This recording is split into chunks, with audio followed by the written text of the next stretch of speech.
when I got involved with wheelchair racing, it was never a dream, you know, I never wanted to be a Paralympian, so I've always had different interests and different hobbies kind of going on around that. I still went to college, I still went to sixth form, got my A-levels, got a degree at college, went to university. I just always had something else kind of fitted in there, because I found that the more my athletics grew, the more I kind of wanted that distraction. I think it's really important to have something else outside of your sport that you can go and focus on. For me, it's just about having two channels. So I've got my athletics channel, and I love athletics, I love my training, it's the most important thing in the world to me.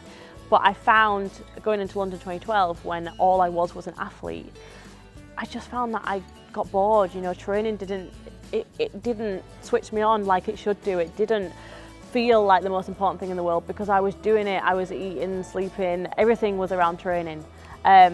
And so my coach encouraged me to go to university, just to add that little bit of extra something back in so that I could have that change of channels. Post 2012, I decided that I wanted to move into television and media studies.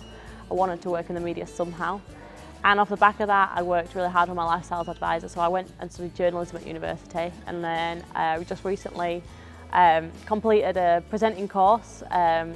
And then that got me my first ever job on BBC Country Files. So my interests are really, really simple. They're music. I love going to concerts and gigs. I love just live music. I go to the cinema, I go shopping. You know, they're not massive interests, but I obviously don't have loads of time for something time consuming. So for me, it's just finding that little thing that I can switch off from my training and just go into normal person mode, as it were. I think if an athlete or a coach came to me and said, you know, they don't want any other interests outside sport, you know, they want to be totally focused.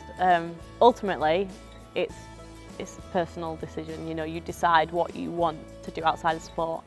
But my advice to them would be that if you are so focused on one thing, then you're never going to grow as a person, and you're never really going to build a life outside of sport, you know. And eventually for us all, we're all going to have to end sport, you know, and it's going to be a lot sooner than retirement age. It doesn't have to distract you. It can work really well alongside your sport as long as it's the right thing. I think my message to any athlete coming into sport, but also any athlete that's already in sport that's maybe struggling to find that balance, is to just go out and try things. You know, for me, everything that I've tried has just come up as an opportunity, and I've always been brought up to think that, you know, if you don't take the opportunity, you'll never know whether you enjoyed it or whether you didn't. And the thing is, you never lose anything by taking opportunities.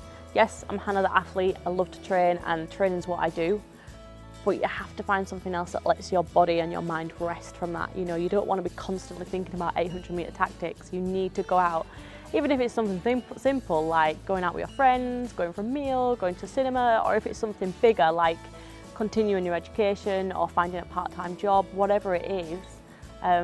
I know that my lifestyles advisor is always there to lean on and to support me in making the right decision. And I know that everyone else's will do that too.